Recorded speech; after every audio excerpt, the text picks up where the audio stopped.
નવસારી જિલ્લા ભાજપ દ્વારા સેન્સ પ્રક્રિયા ઉપર સવાલ। નવસારી કમલમ તેમજ કાલિયાવાડી ખાતે સેન્સ પ્રક્રિયા શરૂ।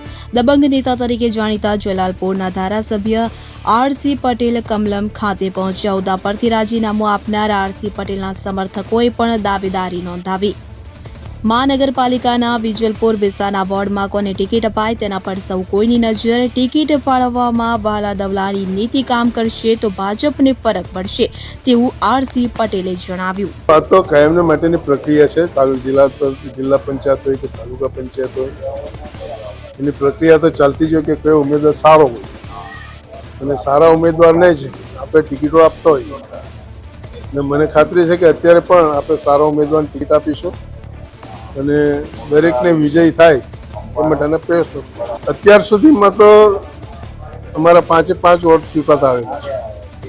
અત્યારે ટિકિટ પર આધાર રાખશે કોને ટિકિટ આપે કોને નહીં, કારણ કે બધા વાલા દવલા બધા બહુ થયેલા છે, એના કારણે કદાચ ફરક પણ પડે। જોઈએ શું થાય।